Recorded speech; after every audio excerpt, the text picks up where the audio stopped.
Salut camarades! 2 vidéos parues simultanément pour vous parler des 4 croisades populaires qui ont eu lieu quelques mois avant la première croisade. L'une sur celle de Pierre l'Ermite que vous pouvez voir ici et que je vous conseille de regarder parce qu'elle est complémentaire de celle que vous regardez maintenant sur les 3 autres. Celle-ci, dirigée par Emich de Leisingen, Volkmar et Gottschalk, non contents de ne pas avoir quitté l'Europe, elles se sont bornées au pillage et au massacre des Juifs européens, chose qu'on n'avait pas vue depuis le 8e siècle. Donc si on a pu voir dans l'autre vidéo que globalement, malgré quelques débordements, la croisade populaire peut partir d'un bon principe, il est judicieux de jeter un regard au revers de la médaille pour voir que l'homme médiéval peut être un bourrin haineux, mais qu'il est souvent moins raciste qu'on le prétend, bien que le terme de racisme soit totalement anachronique. Ça peut vous paraître curieux, puisqu'on parle totalement de pogrom ici, mais restez jusqu'au bout. Si.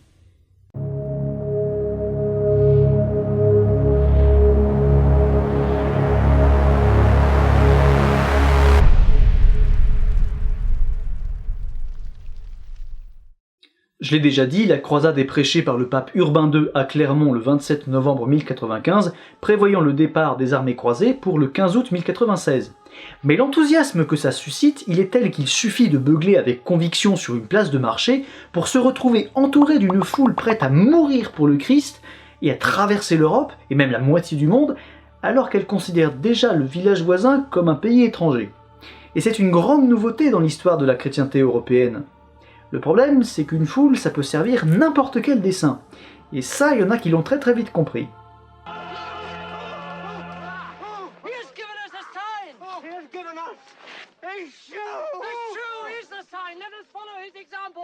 Mais comment on est passé de libérant Jérusalem de ces villes sarrasins à pétant la gueule de mon voisin juif? Globalement, ça fait plusieurs siècles que des juifs séfarades se sont installés sur les voies commerciales entre l'Occident et l'Orient, assurant la connexion entre les deux. Mais ne bénéficiant d'aucun droit civique, c'est l'Église qui, le plus souvent, comme vous allez le voir, leur procure protection.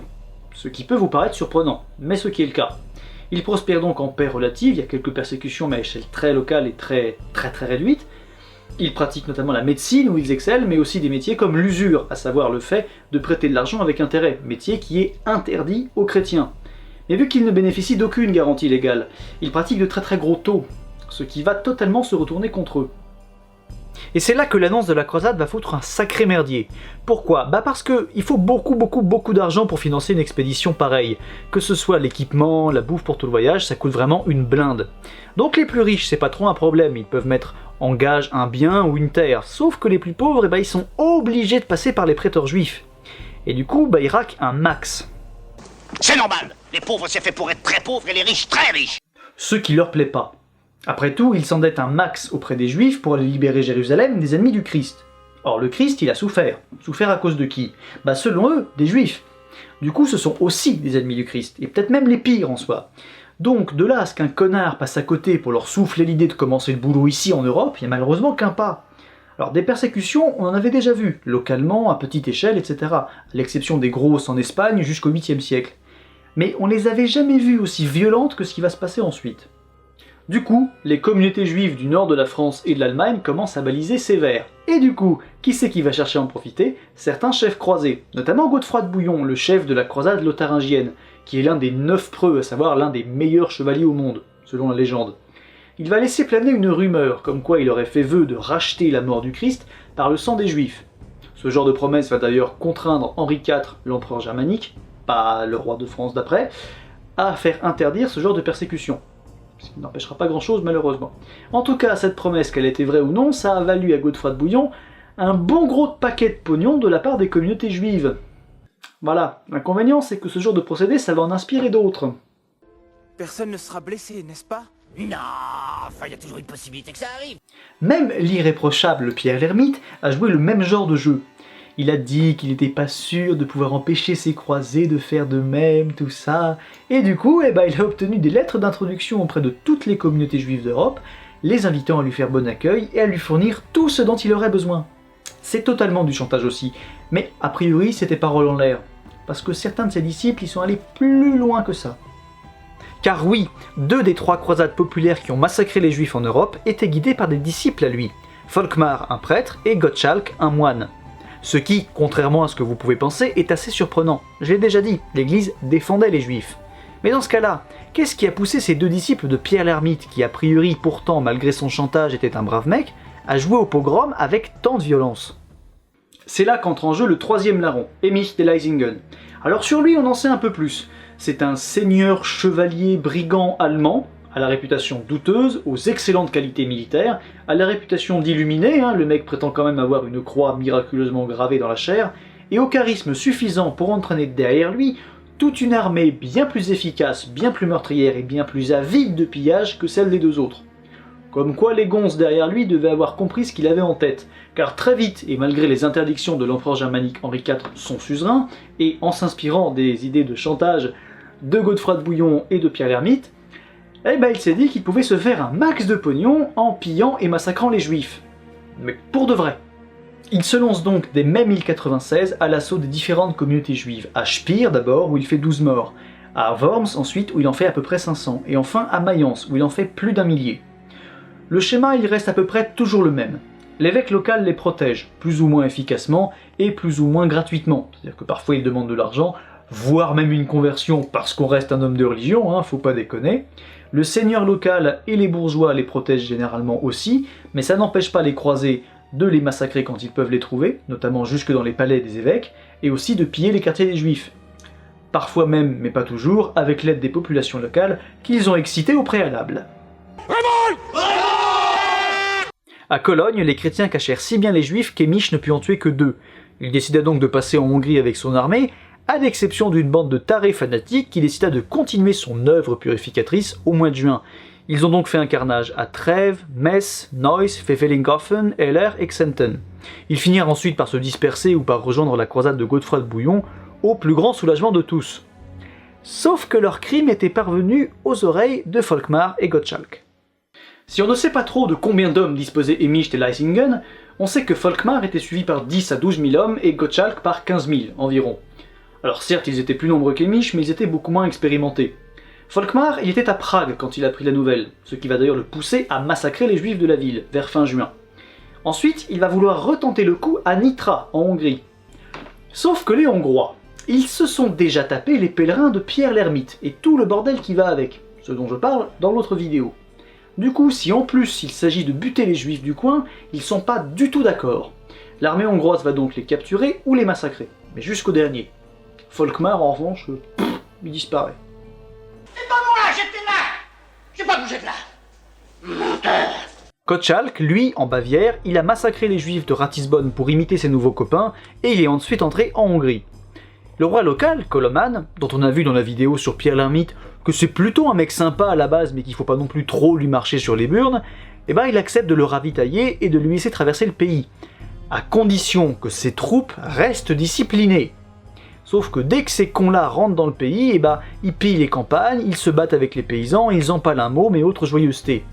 Ça, plus le comportement de Volkmar à Nitra, ça le gonfle, Koloman. Du coup, il envoie l'armée qui massacre les pèlerins de Gottschalk. Et tel un running gag, parce que sinon c'est franchement pas assez drôle, qui sait qu'on voit ressurgir avec toute son armée au complet? Emich de Leisingen, bien sûr. Alors lui, évidemment, il demande aussi à entrer en Hongrie. Je crois que c'est une sorte de passage obligé. Sauf que Koloman, ça fait à peu près 3 mois qu'il se fait passer dessus par la moitié des hordes fanatiques d'Occident. Du coup, il refuse. Et à un moment, il en a plein le cul. Alors évidemment, les deux armées vont se foutre légèrement sur la gueule par accrochage pendant plus d'1 mois, jusqu'à ce qu'Emich réussisse à entrer en Hongrie et vienne assiéger Wisselbourg, avec toutes les machines de guerre et tout le tintouin, tout ça. Là, Koloman passe encore un stade dans la colère. Je pense que sur une échelle de Richter, on est sur du 6 ou du 7. Vraiment, il pète vraiment un câble.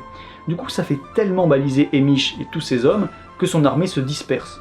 Certains cherchant à rentrer chez eux comme Emich lui-même, et d'autres cherchant à rejoindre la croisade des barons pour quand même accomplir leur vœu de croisée. Ce qui prouve d'ailleurs un petit peu qu'il n'y a pas que des jojos dans l'armée des croisés de barons, mais bon, ça c'est autre chose. En tout cas, tout ce merdier, c'est bel et bien fini. Les réactions à ces croisades, elles sont assez unanimes. Tout le monde les condamne. Barons, gens du peuple, et surtout l'église. L'échec de ces croisades est d'ailleurs pour eux le signe que tuer des juifs offense plus Dieu qu'autre chose. Certains allant jusqu'à dire que la croisade en elle-même offense Dieu.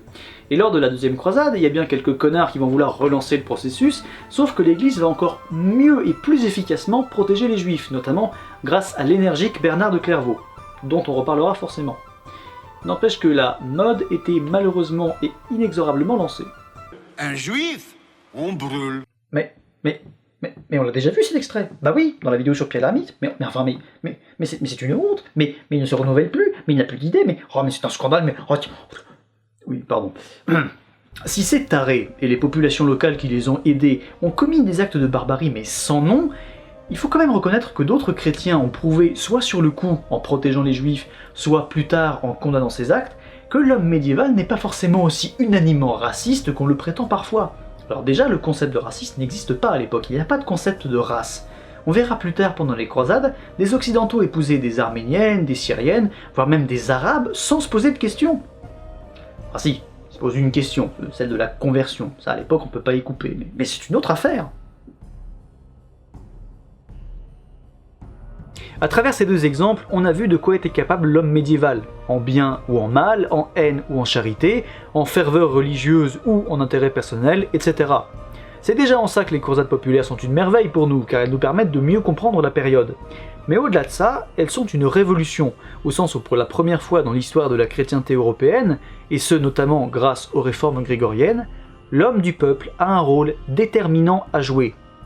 L'historien Alain de Murger parle de création d'une spiritualité simple et franche, que les réformes grégoriennes auraient appuyée en insistant sur le rôle que devait jouer le peuple dans les croisades. Vous suivez ? Et ce rôle, c'est se préoccuper du salut de la chrétienté grâce à la foi. Or à l'époque, se préoccuper du salut de la chrétienté, c'est clairement jouer un rôle politique déterminant, même si le terme politique est assez inapproprié. On verra notamment à plusieurs reprises que c'est l'humilité et les prières du peuple qui sont mises en avant par les chroniqueurs dans une période pourtant excessivement guerrière pour expliquer les victoires là où la force des barons ne suffisait pas. Et que souvent, c'est des mouvements populaires qui ont contraint les barons à agir. Comme le dit l'historienne Régine Pernoud, l'idée de croisade est intimement liée à l'idée de pauvreté. Un grand merci à tous ceux qui participent de plus en plus dans les commentaires, sur les réseaux sociaux, etc. Ça me permet d'échanger avec vous et c'est très cool, j'apprends plein de machins, puis j'ai l'impression d'être en permanence suivi par des gens, ce qui ne me rend pas paranoïaque mais plutôt heureux, hein, bizarrement. Un grand merci à ceux qui me donnent de plus en plus d'argent sur Tipeee, hein, donc parce que c'est très gentil à vous, ça me permet de racheter des bouquins, là j'en suis à 29 sur les croisades quand même, bientôt je pense que Tipeee va me servir à racheter non pas des bouquins mais une bibliothèque en fait, hein, parce que j'ai plus vraiment la place de mettre mes bouquins, mais bon ça c'est autre chose. Donc voilà, un grand merci à vous tous. Si vous en avez les moyens et que vous en avez l'envie, vous pouvez me donner 1 euro, 2 euros, plus, moins, enfin bon voilà, si ça vous éclate, vous pouvez le faire sur le site Tipeee du coup. Avant les vacances de Noël, je vais vous faire une dernière vidéo sur la première croisade en elle-même, parce que j'ai bien compris que si je ne le faisais pas, je finirais cloué sur mon propre arbre de Noël. Donc une vidéo qui va traiter de toute la première croisade, et je ferai d'autres vidéos après les vacances qui parleront de la création de chacun des États latins d'Orient, hein, la principauté d'Antioche, le comté d'Édesse, le comté de Tripoli, la royauté de Jérusalem, etc. Voilà, donc d'ici Noël vous aurez une autre vidéo, peut-être un petit bonus pour Noël ou la rentrée, du genre un movie historique ou un machin, histoire de changer un peu. Voilà, donc bah écoutez, un grand merci à vous camarades, hein, je vous souhaite de bonnes fêtes de fin d'année, même si c'est pas encore le cas, enfin voilà. Je vais vous laisser avec les crédits de la fin, vous savez, tout le monde, tout ça. Et salut, hein. Je peux ma manette aujourd'hui, je peux pas être ma manette comme d'habitude, je vais faire ça comme ça.